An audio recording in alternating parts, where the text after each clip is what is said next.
Shalom. Baik, dari sekalian, kita akan mendengar firman Tuhan dan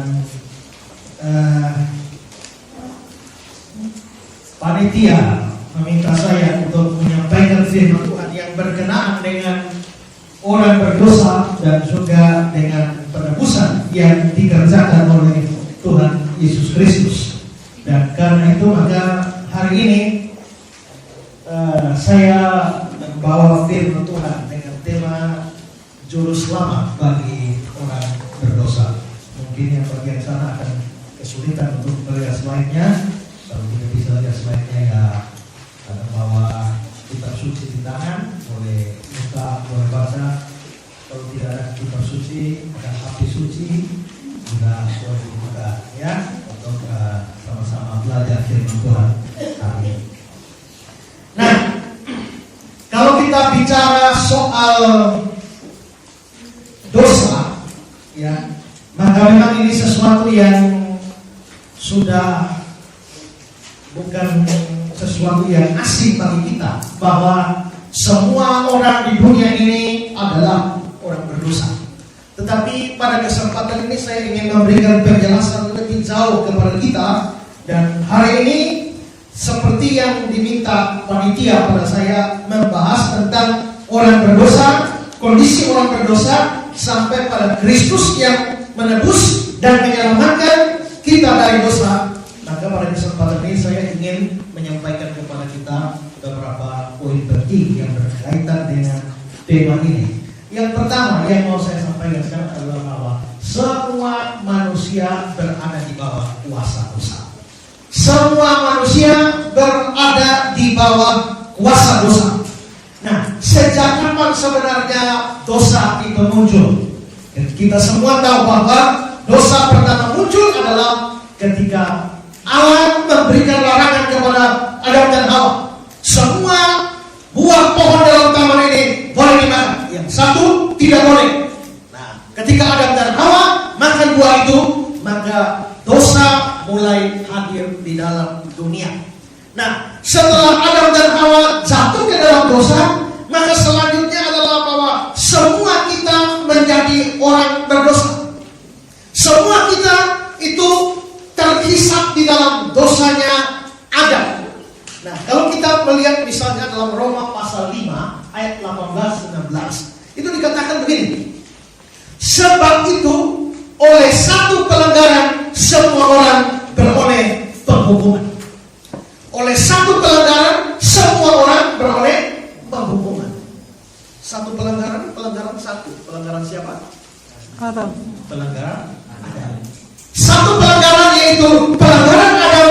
Semua orang termasuk saudara beroleh penghukuman. Lalu ayat 19, oleh ketidaktaatan satu orang semua orang telah menjadi orang berdosa. Oleh ketidaktaatan satu orang ini adalah Adam. Berarti Adam yang berdosa sekian ribu tahun yang lalu, semua kita sampai hari ini dihukum oleh Tuhan. Adam yang tidak taat sekian ribu tahun yang lalu, semua kita hari ini menjadi orang berdosa. Adil atau tidak? Kira-kira adil atau tidak? Gara-gara pelanggaran satu orang itu, semua orang dapat hukuman. Gara-gara ketidaktaatan satu orang itu, semua kita jadi orang berdosa. Adil tidak? Adil. Karena tidak mungkin Allah tidak adil. Rasanya tidak adil ya? Rasanya.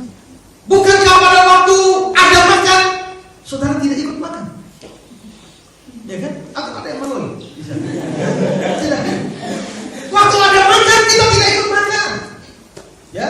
Waktu ada tidak taat, kita tidak ikut, tidak taat, kita tidak ikut, tidak taat di sana. Tidak. Bahkan kita belum ada. Tapi ayat ini, satu pelanggaran, semua orang beroleh penghukuman. Ketidaktaatan satu orang, semua orang telah menjadi orang berdosa.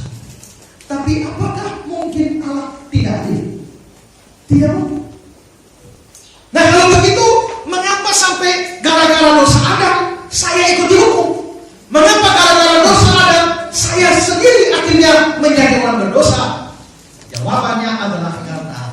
Adam itu manusia pertama, dan sebagai manusia pertama, dia dianggap sebagai perwakilan semua manusia. Sebagai manusia pertama, dia dianggap sebagai perwakilan semua manusia, dan kita semua sebenarnya adalah diwakili oleh Adam. Sehingga kalau Adamnya berdosa, kita semua jadi orang berdosa. Adamnya jatuh, kita semua jatuh. Adamnya tidak taat, kita semua menjadi tidak taat. Kenapa? Karena Adam adalah perwakilan kita. Gampangnya begini. Kalau yang main sepak bola, berapa orang? 11, satu tim 11 ya. Misalnya Indonesia lawan Filipina. Yang main dari Indonesia berapa orang? Tahu-tahu Indonesia lawan Filipina, Indonesia kalah. Yang kalah berapa orang? Bisa. Tapi disebut Indonesia. Saudara ikut main?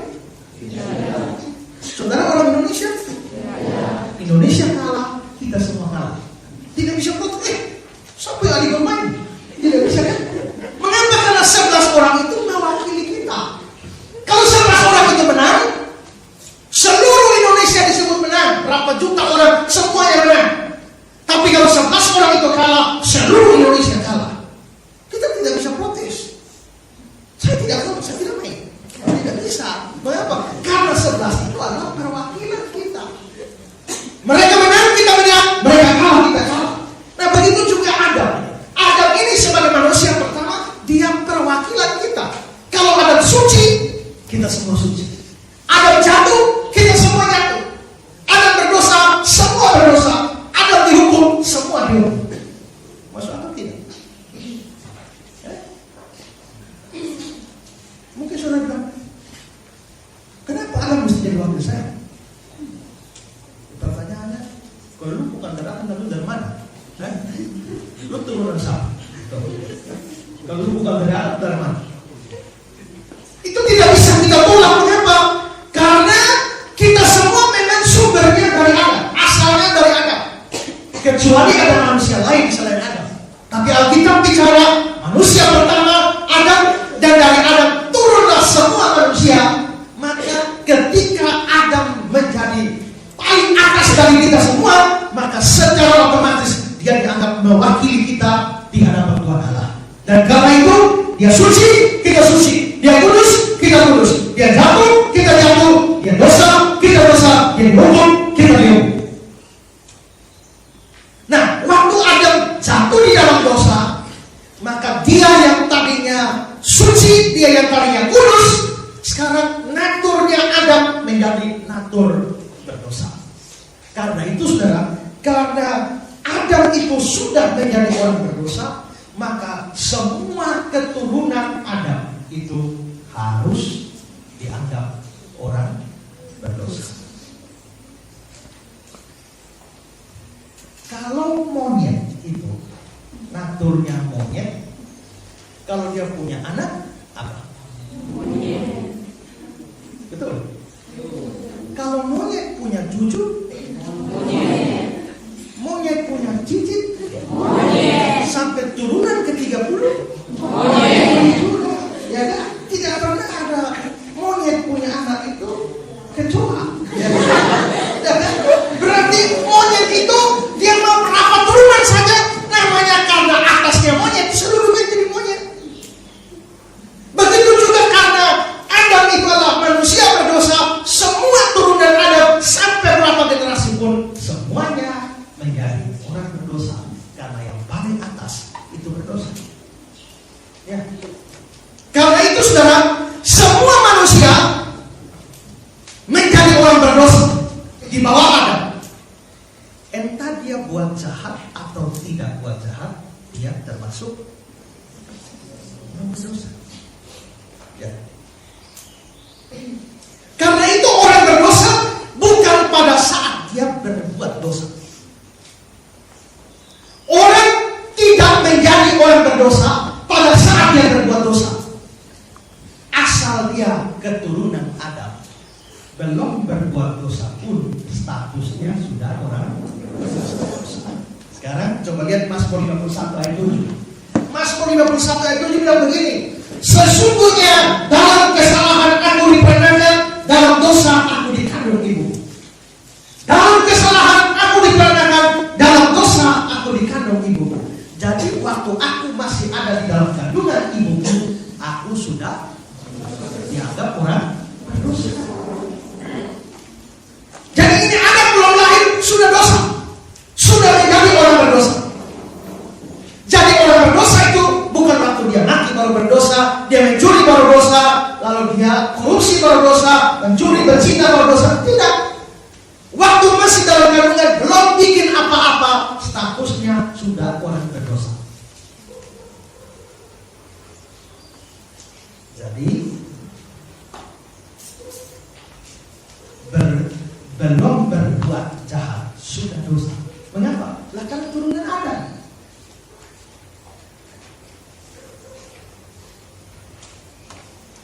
Macan itu binatang buas. Sebagai binatang buas, dia biasa makan apa? Daging. Katakanlah ada kambing di situ, macannya terkam kambing lalu makan. Macannya adalah binatang buas. Anaknya macan binatang buas. Waktu anak macan tidak terkam kambing,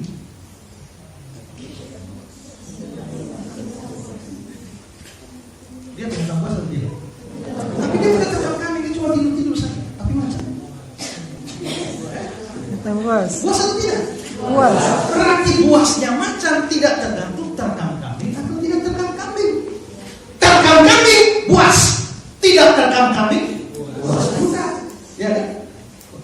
Begitu juga orang berdosa. Ya, kita itu karena kita turunan orang berdosa, kita berdosa. Kita buat jahat pasti dosa. Tapi kita belum buat jahat, masih di dalam kandungan ibu, sudah orang berdosa. Ya, sudah orang berdosa. Dan karena itulah setelah apalagi masih di dalam kandungan saja sudah status orang berdosa, apalagi sudah keluar, ya kan? Sudah keluar, sudah tahu maki, ya toh? Sudah tahu apa selingkuh, ya sudah tahu apa lagi, ya. Nah macam-macam, sudah tahu nyontek, sudah tahu macam-macam, maka dia menjadi mempunyai perbuatan dosa. Akhirnya kita mengatakan semua manusia adalah orang berdosa. Roma pasal 3 ayat 23. Karena semua orang telah berbuat dosa. Jadi akhirnya saudara, semua saudara yang ada di sini, semua mau Kristen atau bukan Kristen, ya mau beragama atau tidak beragama, ya kan, semuanya adalah orang berdosa. Ya, status kita adalah orang berdosa di hadapan Allah. Itu hal pertama yang saya bicarakan. Sekarang hal yang kedua adalah orang berdosa harus mengalami penghukuman Allah. Orang berdosa harus mengalami penghukuman Allah. Saudara-saudara, Allah itu adalah Allah yang adil. Keadilan Allah menuntut supaya semua yang berdosa harus dihukum. Kalau di dunia ini orang yang bersalah bisa tidak dihukum, tapi di dalam hukum Tuhan tidak bisa. Siapa yang bersalah besar atau bersalah kecil, berdosa besar atau berdosa kecil, harus dihukum oleh Tuhan Allah. Mengapa Tuhan menghukum setiap dosa? Ya, karena dia adil. Kalau dia tidak menghukum dosa, maka dia tidak adil. Kita lihat Nahum 1 ayat 3. Nahum 1 ayat 3 berkata, Tuhan itu panjang sabar dan besar kuasa, tetapi dia tidak sekali-kali membebaskan dari hukuman orang yang bersalah. Tuhan tidak akan membebaskan dari hukuman orang yang bersalah. Dosa besar, dosa kecil, semua dihukum. Dosa banyak, dosa sedikit, semua harus dihukum.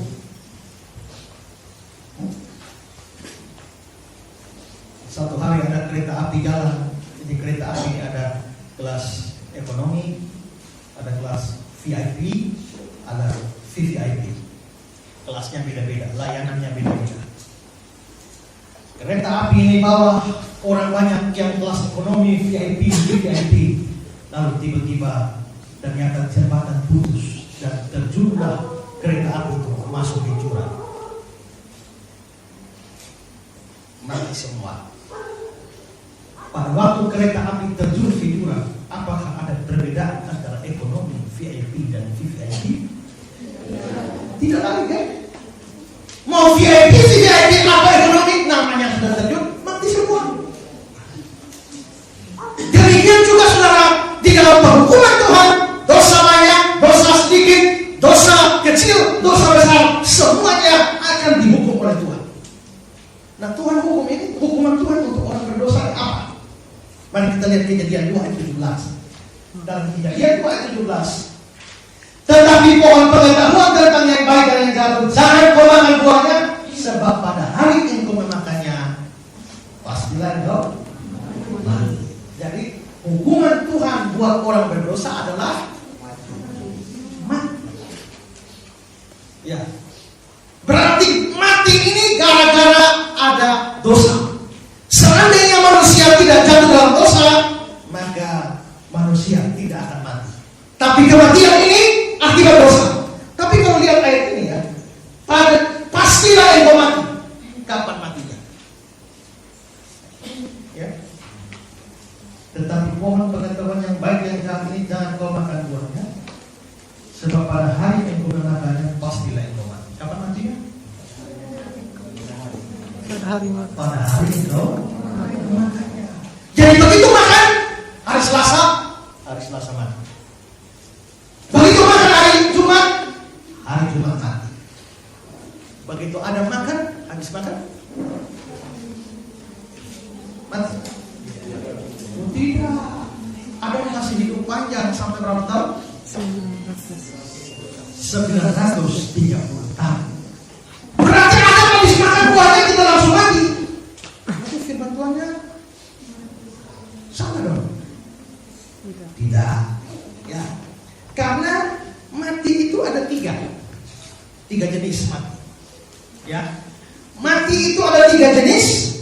Yang pertama, mati pertama itu disebut mati rohani. Mati rohani itu artinya putus hubungan dengan Tuhan Allah. Ya. Nafas ada, jantung berdetak, tapi hubungan dengan Tuhan Allah sudah putus. Itu disebut mati rohani. Disebut mati rohani, saudara.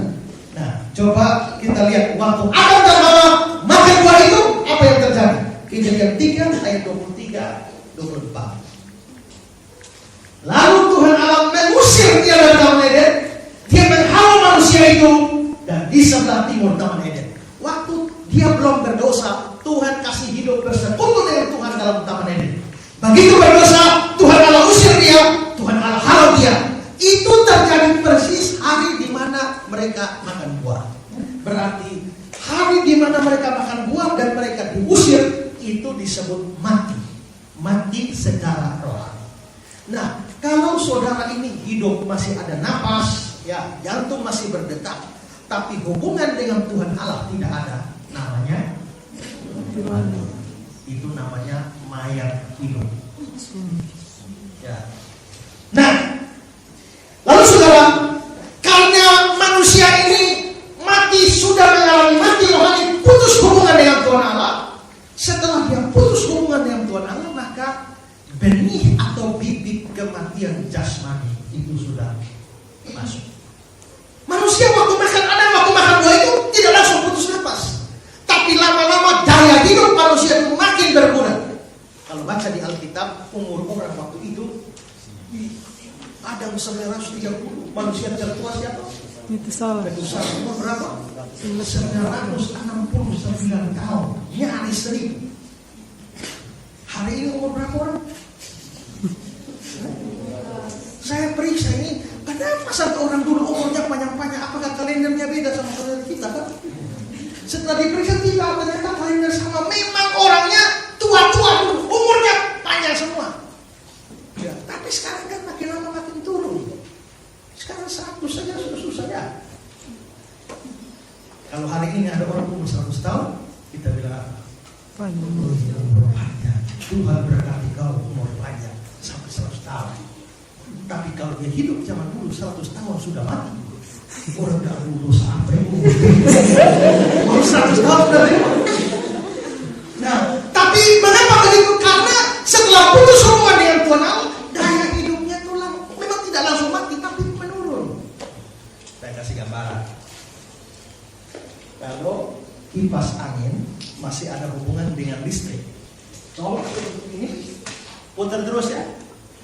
1 jam juga putar terus ya, kecuali listrik mati ya. Tapi putar terus 1 jam. Sekarang putuskan hubungannya kipas angin dengan listrik. Nah, kipas anginnya putar-putar, persis cabut kabelnya langsung kipas anginnya tak stop. Oh, tidak, masih putar ya? Masih putar, lama-lama makin pelan baru. Nah, begitu juga manusia. Waktu sudah putus hubungan dengan Tuhan Allah, tidak langsung putus nafas, tapi secara pelan-pelan makin lama, makin pendek, sampai akhirnya habis. Di dalam Mazmur 90 saja, Musa sudah bilang begini, umur orang 70-80 tahun. Ya toh? Lebih daripada itu? Sekarang umur 60, ya 50, ada yang baru lahir sudah mati, ada yang belum sempat lahir sudah mati. Itu berarti bahwa manusia mengalami kematian jasmani. Itu kematian yang kedua, pertama rohani, kedua jasmani. Kematian yang ketiga itu adalah kematian kekal. Dan kematian kekal ini adalah waktu orang masuk neraka. Ya, coba lihat Wahyu 20 ayat 14. Lalu maut dan raja maut dilemparkan ke dalam lautan api. Itu neraka. Itulah kematian yang kedua. Nah, berarti masuknya orang ke neraka itu disebut kematian. Berarti mati kekal ini yaitu orang yang masuk neraka. Nah, saudara, berarti saudara, semua orang berdosa akan mengalami 3 kematian ini. Yaitu kita mati rohani, kita putus hubungan dengan Tuhan Allah, lalu kita akan mengalami kematian jasmani, lalu kita akan mengalami kematian kekal di dalam neraka. Tidak ada orang bisa lolos dari 3 kematian ini. Pertama, semua kita lahir sudah orang berdosa, maka kita semua sudah tidak ada hubungan dengan Tuhan Allah. Kita semua itu sudah mati rohani. Lalu setelah itu kita semua akan mengalami kematian jasmani. Ilmu pengetahuan sudah menemukan banyak obat anti ini, obat anti itu, tapi belum pernah menemukan obat anti mati. Gitu? Belum ada. Mengapa itu konsekuensi hukuman dari Tuhan kematian? Hukuman dari Tuhan tidak bisa ada orang menghindari kematian. Ada orang bilang, Pak Pendeta, saya ingin tahu saya mati di mana. Supaya kalau saya tahu saya mati di mana, saya tidak akan mau pergi ke tempat itu. Kalau saya tahu saya mati di Jakarta, saya tidak akan mau pergi ke Jakarta. Saya tahu saya mati di Soe, saya tidak akan mau pergi ke Soe. Ya, tapi bisa nggak begitu? Mati itu kalau cinta bisa ditolak, mau tidak. Sama pernah tolak cinta? Ya? Dulu waktu dari Islam masih mulia ada nona Nasir dari Islam. Waktu dia Nasir dari Islam, dia bilang sama Islam, dia cinta mati. Saya bilang, betul lu cinta mati, dia bilang betul. Nah, lu bisa kasih tanda apa? Ya dia bilang, kamu mau tanda apa?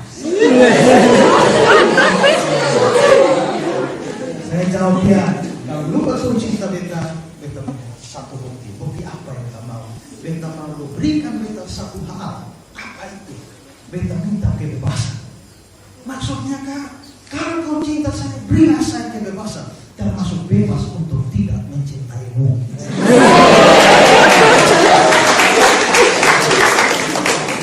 Itu namanya menolak cinta secara elegan. Jadi ini nona-nona kalau mau tolak cinta tuh yang elegan, gitu. Jangan yang pakai menghina, ya kan? Tapi lu mau diminta lu digosok gigi lu. Itu menolak cinta sampai menghina. Dulu saya punya teman namanya Budiman. Budiman ini hasil cewek cantik di sana, tapi Budiman ini kawat tapi otak agak lemah, gitu. Nah, bodoh begitu. Tapi ini Budiman bilang ke Esra, tolong dikasih tahu kita mau dan dia. Kita mau dikasih tahu rasa pasti tolak. Mungkin itu orang mati lah, ya kan? Nah, tapi dia bilang tolong ke Esra, tolong kasih tahu, bilang kita mau. Akhirnya ya saya juga pergi, itu Budiman ada mau dan dia ini udah bilang, Kak, tolong kasih tahu dia bilang kita tuh mau. Saya bilang, lu mau? Iya Kak, kasih tahu dia bilang beta mau. Betul, betul Kak, kasih tahu dia bilang beta mau. Beta mau muntah.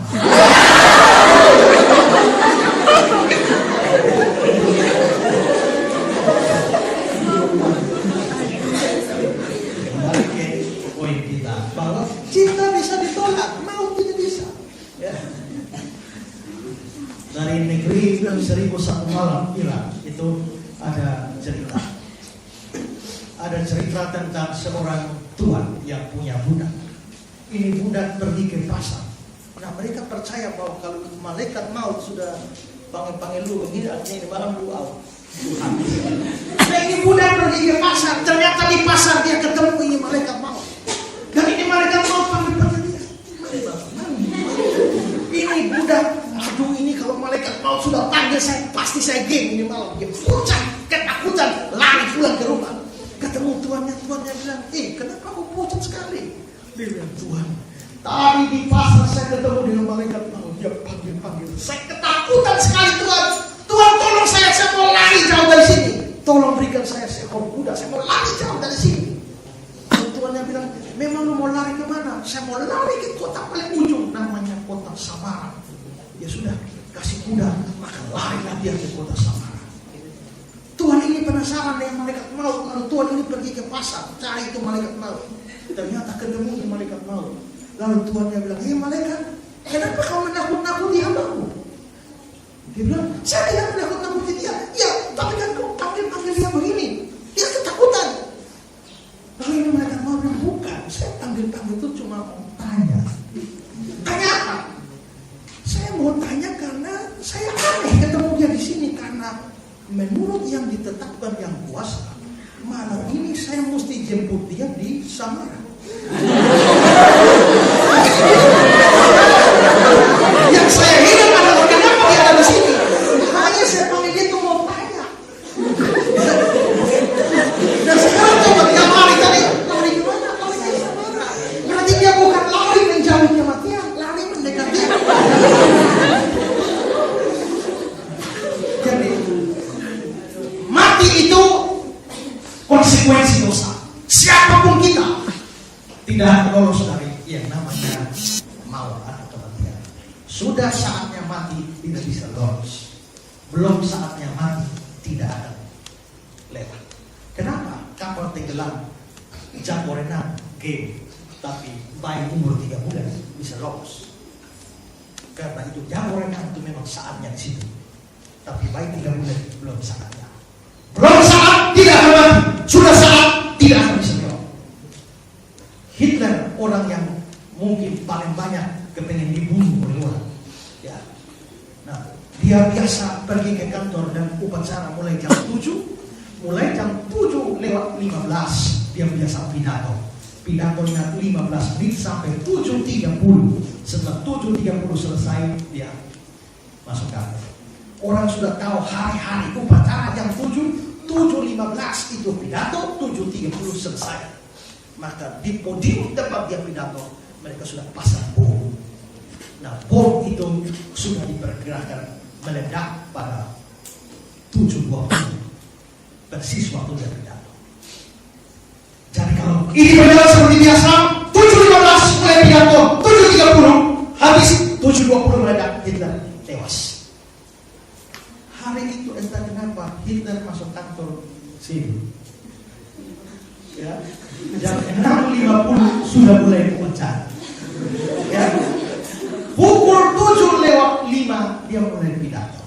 Ya, dan pidatonya selesai 7.15. Setelah pergi 7.20 meledak. Sipit bukan? Tapi kenapa bisa lolos dari dosa yang mati? Tapi biarpun setiap orang punya saat. saya di Facebook, selalu kalau tiap ulang tahun pasti dapat pesan dari saya. Pesannya apa? Ingat, Tuhan sudah tentukan kau umur berapa. Ya. Ada yang Tuhan tentukan 30, 40, 50, 60. Nah, kalau Tuhan tentukan umur, misalnya Tuhan tentukan Anda umur 60 tahun mati, dan sekarang ulang tahun ke-20, berarti sisa 60. Begitu ulang tahun ke-21, sisa ulang tahun ke-40, sisa. Jadi sebenarnya waktu ulang tahun itu tambah umur atau kurang umur? Tergantung dilihat dari mana, ya kan? Kalau dilihat dari tahun lahir, memang umur bertambah. 1, 2, 3, 4, 5. Tapi kalau dilihat dari tahun mati itu maka seringkali kita suka menyanyi panjang umur, panjang, kan hanya mau lihat dari sini. Coba sekali-sekali lihat dari sini. Begitu ulang tahun menyanyi orang umur,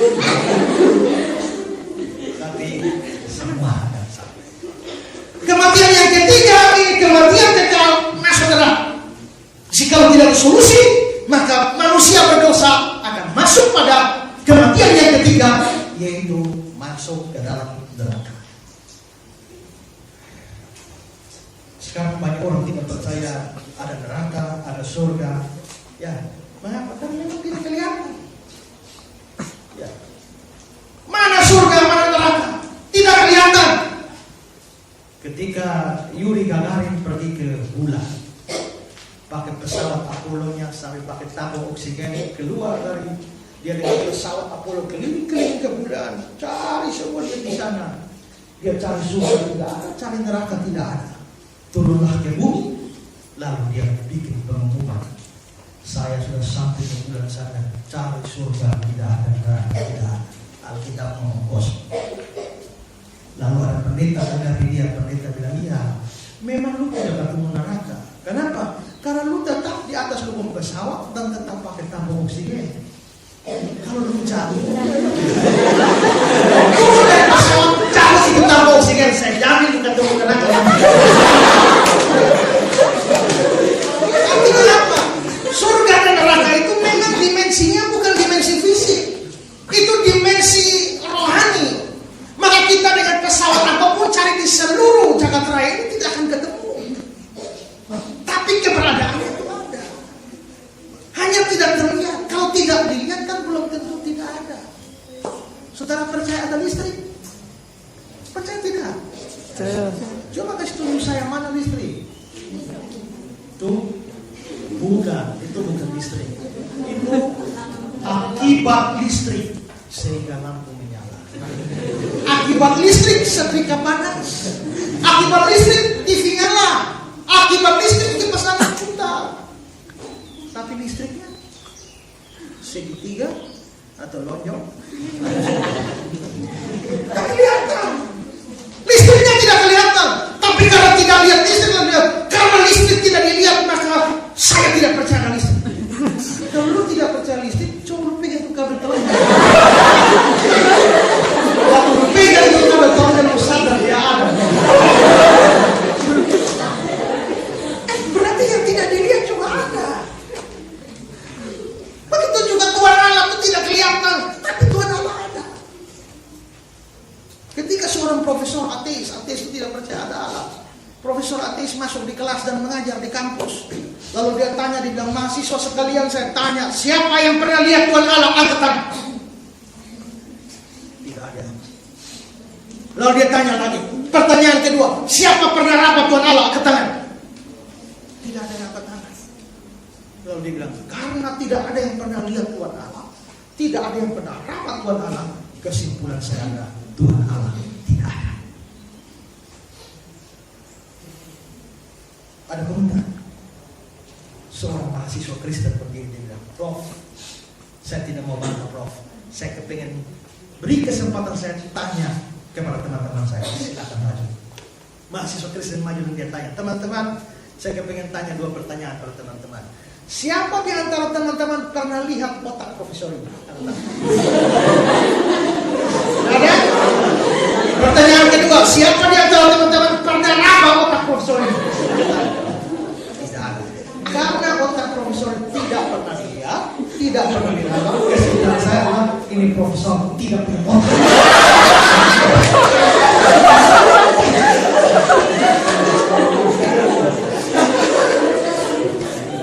Tidak, yang tidak dilihat belum tentu tidak ada. Dan karena itu, sekalipun surga neraka tidak kelihatan, tapi itu ada dalam dimensi rohani. Nah, orang-orang berdosa, Tuhan menghukum orang berdosa dengan kematian. Mati rohani, mati jasmani, pada akhirnya harus masuk neraka. Kematian rohani. Bicara neraka, jangan main-main. Kemarin saya di Jakarta, ada orang yang mati. Kalau saya ada orang kemarin injili orang, kalau kau mati tidak percaya Yesus, kau akan masuk neraka. Dia bilang, maaf Pak, neraka sekarang tidak terima orang. Kenapa? Lagi renovasi.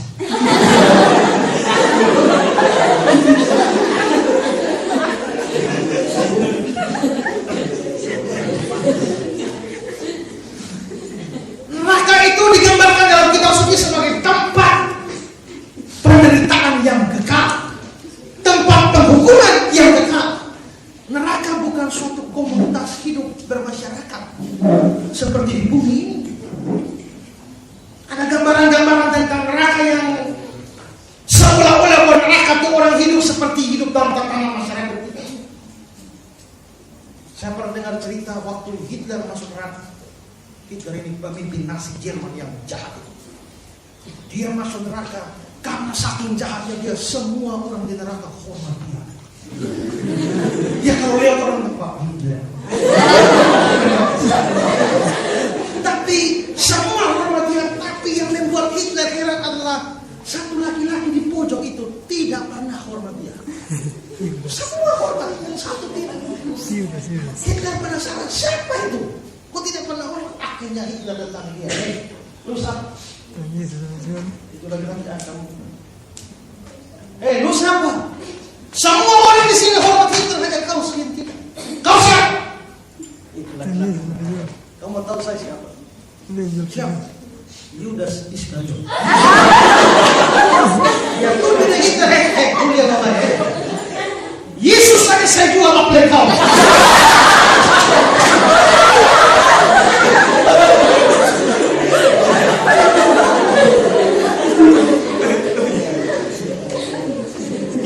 Neraka bukan komunitas hidup. Neraka itu tempat penderitaan, penghukuman kekal. Ya, masuk neraka itu tempat yang. Nah, saudara orang berdosa, waktu lahir sudah orang berdosa, sudah putus hubungan dengan Tuhan Allah. Biarpun saudara hadir di gereja menyanyi pun putus hubungan dengan Tuhan Allah. Sudah tidak connect sama Tuhan. Ya, kita biar menyanyi pun hubungan dengan Tuhan sudah putus, tidak bisa bersama. Lalu nyusul satu hari nanti jadi almarhum, dan begitu jadi almarhum lanjutkan ke tempat neraka. Semua kita orang berdosa harus masuk ke neraka. Nah, mau lolos bagaimana caranya? Ya, poin ketiga kita adalah ternyata manusia tidak bisa diselamatkan dengan cara apapun. Untuk lolos dari tiga jenis kematian itu ternyata tidak bisa dengan cara apapun.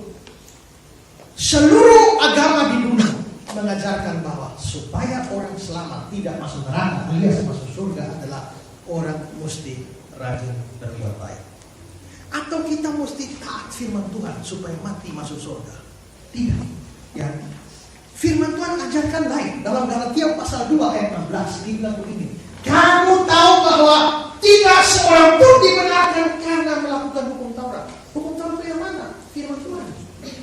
Berarti orang tidak mungkin dibenarkan karena melakukan firman Tuhan. Tidak.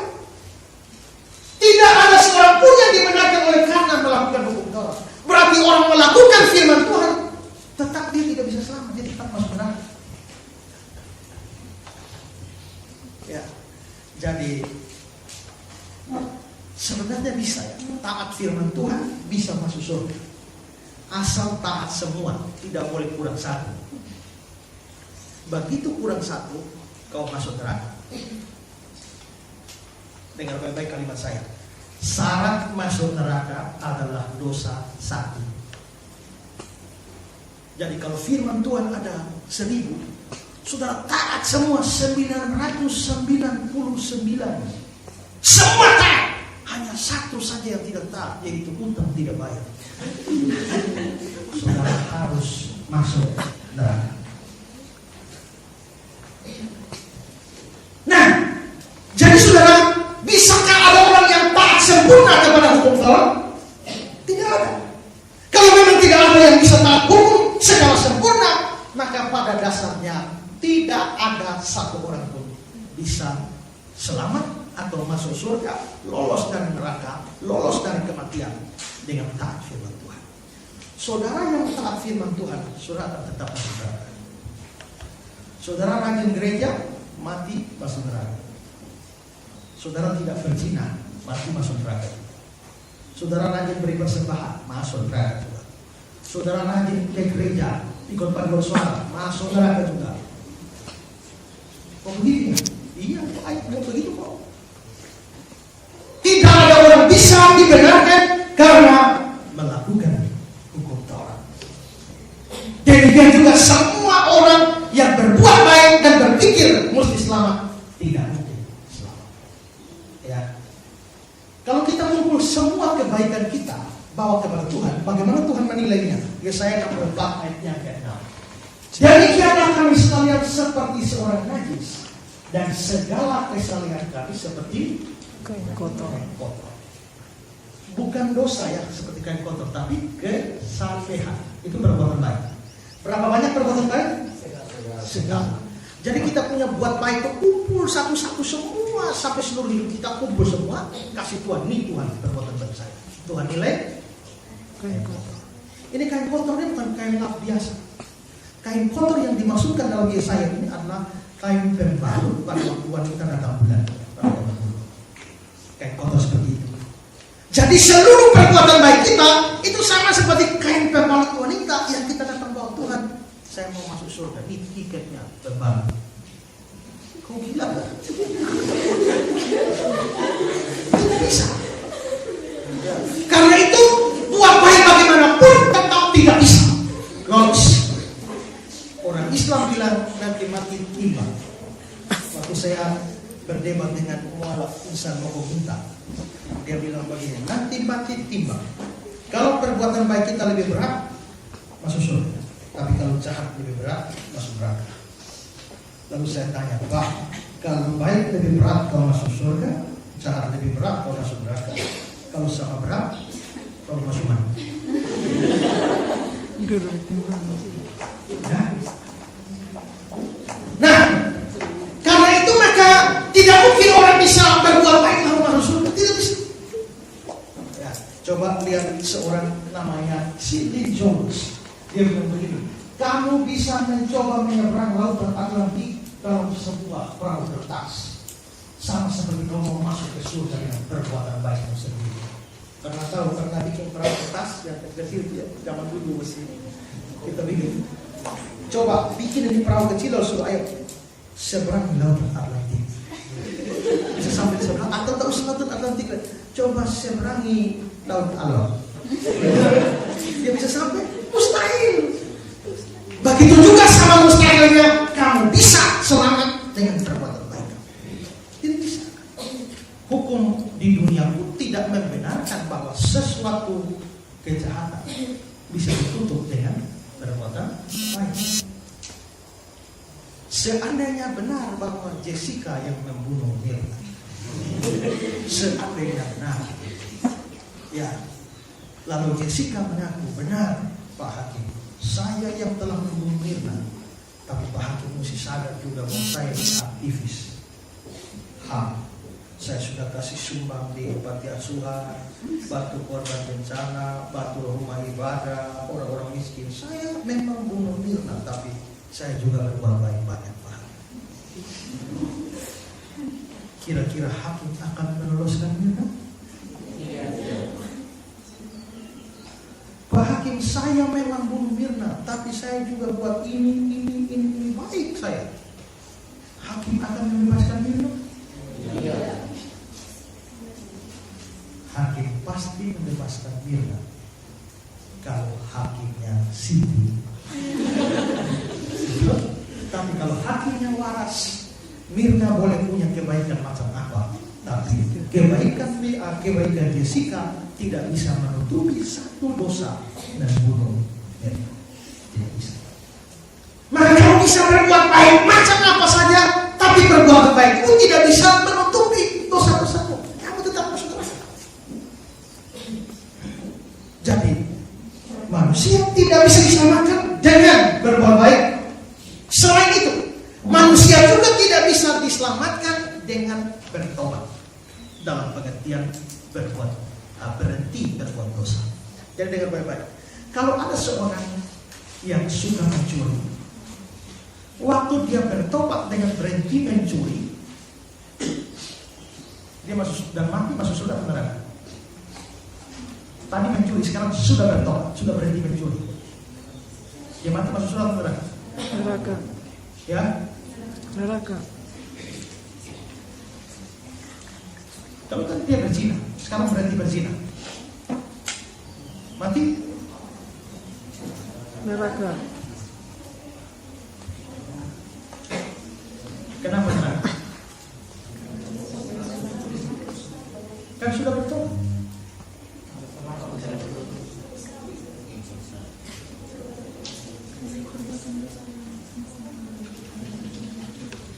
Alkitab memberikan satu gambaran tentang dosanya. Matius 6 ayat 12. Dan ampunilah kesalahan kami, seperti kami juga mengampuni orang yang bersalah kepada kami. Di sini kata kesalahan ini sebenarnya adalah hutang. Ya, coba kita lihat Alkitab Inggris, King James.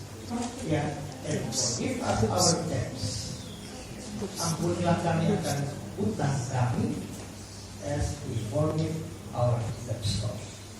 Seperti kami mengampuni orang-orang yang berhutang kepada kami. Pernah dengar istilah debt collector? Pernah dengar? Ya.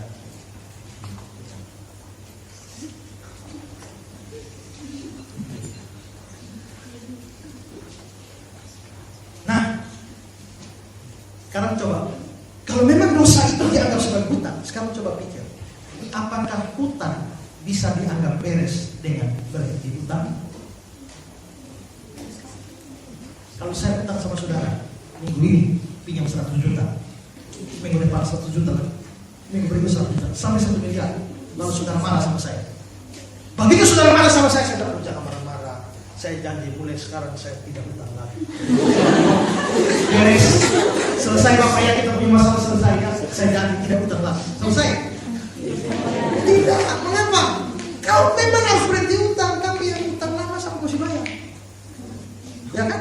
Mesti ada yang bayar dulu. Nah, begitu juga saudara.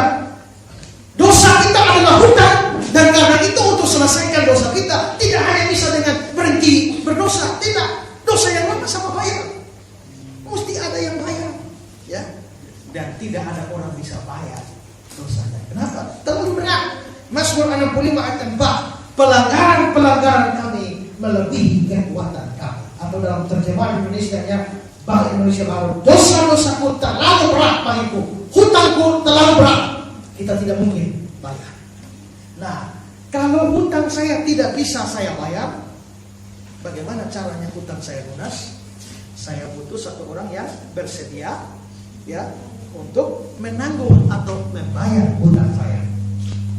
Saya butuh seorang juru selamat untuk membayar hutang saya. Tapi juru selamat itu tidak boleh punya utang. Karena kalau kau mau bayar utang saya 1 miliar, sedangkan kau sendiri punya utang 7 miliar, sama mau tolong siapa? Ya kan?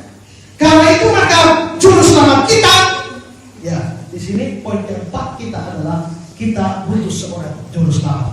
Maka juru selamat kita harus tidak punya dosa sama sekali. Ya, tidak punya dosa sama sekali. Dan Yesus Kristus adalah satu-satunya manusia yang tidak berdosa.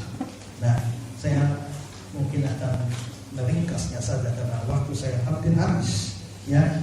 Dan Yesus Kristus adalah satu-satunya manusia yang tanpa dosa, dan karenanya Dia menjadi layak menjadi juru selamat kita. Yang kelima adalah Yesus Kristus adalah satu-satunya juru selamat yang disediakan Allah itu, dan Dia membayar dosa kita. Lihat Yohanes 19 ayat 30. Yohanes 19 ayat 30. Loncat saja. Ya. Sesudah Yesus meminum anggur asam itu, berkatalah Dia, sudah selesai. Artinya apa? Dosa dan hutang saudara semua sudah dibayar selesai. Kolose 2 ayat 13-14. Dia mengampuni segala pelanggaran kita dengan menghapuskan surat hutang. Ya. Dan itu ditiadakannya dengan memakukannya pada kayu salib. Ya. Nah, berarti Yesuslah penebus kita, pembayar hutang kita dengan memakukan semua surat hutang kita di atas kayu salib. Dan poin terakhir saya adalah, ya, keselamatan manusia bergantung pada imannya kepada Yesus sebagai satu-satunya juru selamat. Setelah kita tidak bisa selamat dengan perbuatan baik kita maupun juga pertobatan kita dari dosa-dosa kita, maka kita butuh satu juru selamat, yaitu Yesus Kristus. Saya bisa menjelaskan panjang lebar tentang ini. Sayangnya waktu saya hanya tinggal 5 menit lah, ya. Tapi di sini saya mau menjelaskan bahwa keselamatan manusia bergantung pada imannya kepada Kristus, satu-satunya juru selamat. Saudara tidak bisa mengandalkan perbuatan baik saudara untuk selamat, lolos dari kematian kekal. Saudara tidak bisa mengandalkan pertobatan saudara, ketaatan saudara. Tidak. Saudara butuh seorang juru selamat, yaitu Yesus Kristus. Semua adik-adik yang di sini datang dari mana-mana, ya. Saudara mungkin, ya, rajin gereja di kampung saudara, datang dari Alor, Sabu. Tadi saya dengar ada yang perkenalkan diri datang dari Sabu, Alor, dan lain-lain. Saudara mungkin aktivis gereja, ikut pemuda dan sebagainya. Tapi dengan baik-baik, tanpa juru selamat, saudara mati dan saudara menderita neraka. Dan ingat, jangan pikir Bapak kita mau mati ini seolah-olah besok saya mau mati. Ya, saya masih muda. Tidak. Mati tidak pandang umur, ya kan? Tidak pandang usia. Tidak perlu pakai gejala. Ya, ada orang yang subau tanah. Kita sudah serangan pun tidak boleh mati, ya kan? Tapi ada orang tidak mau tanah, dia mau parfum, ya kan? Begitu dia keluar dia pun lalu tangki lipat dan dia selesai, ya kan? Ada orang bilang nanti Pak Pendeta saya mau mati baru saya percaya Yesus, sama seperti penjahat di samping Yesus. Ya, tapi penjahat di samping Yesus sadar bahwa dia mau mati. Tapi kita seringkali tidak sadar. Ya, saya tadi pagi baru baca Quran. Kemarin itu satu pemuda umur 22 tahun lari malam-malam kira-kira jam 10 dari Oesapa menuju ke Kuba. Lalu yang satu lagi umur 18 dari Kuba menuju Oesapa di jalan Timur Raya. Dua kali lipat motor sudah jatuh tewas dua-dua sini. Umur 18, satu umur 20. Kalau saudara tidak punya juru selamat, saudara mati. Begitu mati, tidak usah tunggu Tuhan Yesus datang. Begitu mati, langsung masuk neraka. Tubuh saudara masih tunggu Tuhan Yesus datang, tapi jiwa saudara langsung masuk neraka. Nanti tunggu 3 hari baru turun ke Mapoli sana, ya kan? Ke Kapadala sana, ya. Tapi roh langsung masuk neraka seketika saudara mati. Kisah dengan Dunja, seorang penari hebat. Dia pada tingkat yang sangat populer. Satu hari mau bikin konser. Dan di semua di gedung yang sudah disewa, semua orang sudah menantikan kisah orang Dunja datang. Dia seorang penari dengan memakai selendang yang panjang hari itu. Selendang yang panjang yang nanti kalau dia menarik, dia muter dan dia lilit. Dan pada waktu berjalan, dijemput panitia berjalan ke tempat konser. Dia naik, dia sudah selendangnya sudah dia lilit di lehernya begini. Tapi karena panas, AC mobil tidak jalan, dia buka kaca jendela. Begitu dia buka kaca jendela, mobil berjalan. Tahu-tahu selendang yang panjang ini lari ke bawah, dililit oleh ban mobil. Tarik begitu, dan ini dia lagi di sini. Tarik begini dan dia tewas dari perjalanan menuju konser. Sama juga. Seorang bapak dulu sore-sore di rumah, lalu dia keluar ke teras rumahnya. Begitu dia keluar di teras rumah, sesuatu benda melayang turun dari langit dan hantam di kepala dan dia mati.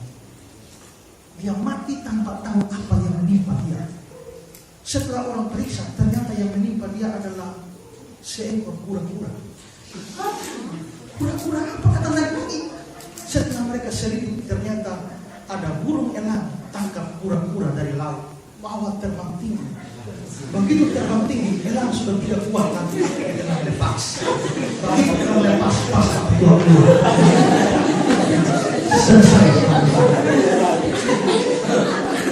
Artinya bahwa mati ini terlalu banyak alasan atau cara kita bisa mati. Dan karena itu saudara, lalu ada orang mau jadi caleg bukan? Baliho sudah naik. Nah, belum melihat caleg, bapak tua sudah naik. Kalau itu bisa terjadi pada orang lain, kenapa tidak bisa berlaku pada kita? Kalau begitu, saya mesti pastikan keselamatan kekal saya di dalam Kristus. Saya mesti punya Yesus Kristus, Juru Selamat, yang membayar seluruh hutang dosa saya. Kalau dia sudah bayar seluruh hutang dosa saya mau bayar yang mana lagi? Kalau dia sudah bayar seluruhnya, kalau tadi saya punya hutang 1 miliar, sekarang sudah ada Juru Selamat yang bayar hutang saya 1 miliar, sudah selesai, sudah lunas. Apalagi yang perlu saya bayar? Tidak ada. Kalau semua sudah dibayar, saya tidak perlu bayar lagi. Saya mati, saya pasti masuk surga. Saya mati, baik mati dengan tenang, masuk surga. Mati dengan beronta-ronta, juga masuk surga. Mati dengan beronta-ronta, itu misalnya kena dan istri. Dia beronta-ronta, asal saudara punya Juru Selamat, mati dengan tenang atau beronta-ronta, sudah pasti selamat. Karena itu, saudara yang terkumpul hari ini datang, pasti agama Kristen, ya saudara mungkin agama Kristen, tapi agama Kristen belum tentu punya Juru Selamat. Kalau saudara belum pernah punya Juru Selamat sekian lama, tidak kebetulan saudara hadir di sini. Buka hati saudara, bilang Tuhan Yesus, saya orang berdosa, saya pasti akan mengalami kematian rohani, jasmani, dan kematian kekal, masuk neraka. Hari ini saya mau buka hati saya untuk Yesus Kristus sebagai pembayar seluruh hutang dosa saya. Kalau sudah Tuhan bayar, saya pasti diselamatkan. Adakah di antara saudara yang hari ini mau berkata kepada Tuhan Yesus dan buka hati untuk Tuhan Yesus? Mari kita berdoa.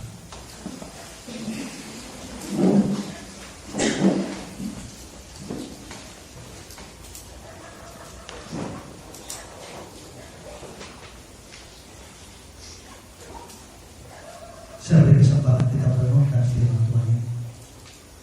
Saudara adalah orang berdosa, layak dihukum Allah di dalam neraka selama-lamanya. Hutang dosa kita terlalu besar, tapi Allah menyediakan satu pembayar hutang dosa kita, yaitu Kristus.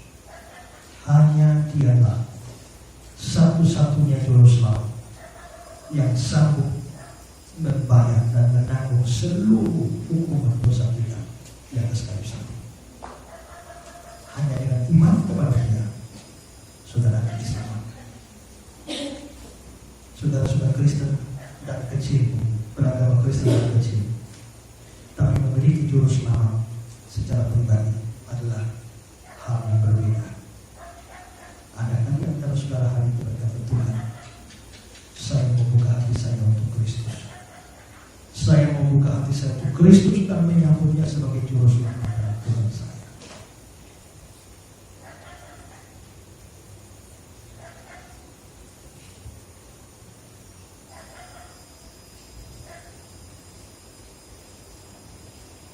Mari dengan setengah suara kita menyanyi lagu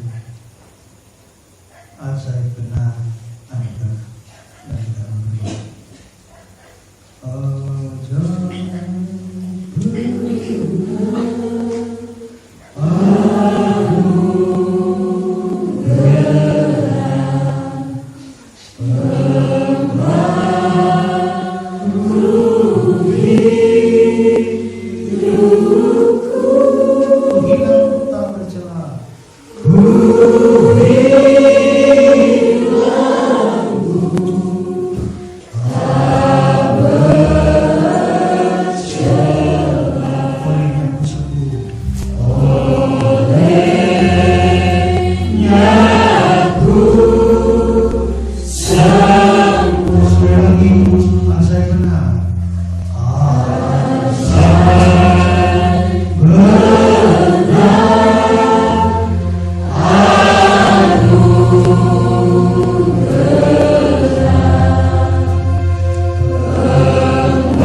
Setelah kita nyanyikan lagu sekali lagi, saya akan berdoa untuk saudara-saudara yang hari ini mau berkata, Tuhan Yesus, saya buka hati saya untuk terima Engkau sebagai juru selamat bagi dosa-dosa saya. Karena itu sementara lagu ini dinyanyikan, bagi saudara yang mau buka hati saudara menerima Yesus, angkat tangan saudara di tempat saja. Setelah lagu ini sambungan dinyanyikan, saya akan berdoa untuk saudara. Asal benar.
Yesus Kristus namanya. Malam ini ya Tuhan, saya buka hati saya. Saya mengundang Engkau. Hadirlah dalam hati saya. Jadi juru selamat bagi saya. Jadi penebus dosa bagi saya. Saya sadar perbuatan baik saya tidak ada manfaat untuk menyelamatkan saya. Pertobatan saya pun tidak ada manfaat tanpa sang juru selamat. Karena itu Tuhan, saya serahkan hidup saya seluruhnya dalam tangan Tuhan. Ampuni dosa-dosa saya dan hapuskanlah seluruh pelanggaran saya. Sekarang saya mau hidup untuk kemuliaan-Mu. Saya menyerahkan masa muda saya. Biarlah Tuhan pakai seturut kehendak-Mu. Dalam nama Yesus saya berdoa. Amin.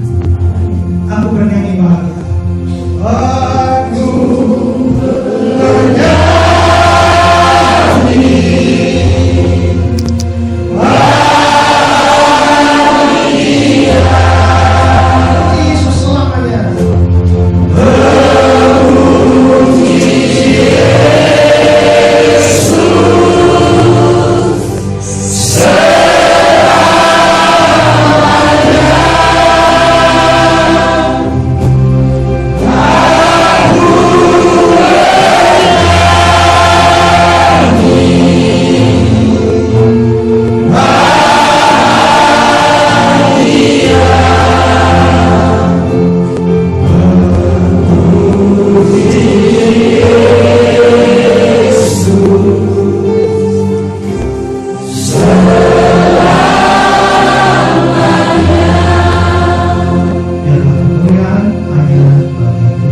Kristus, juru selamat dan penebus dosa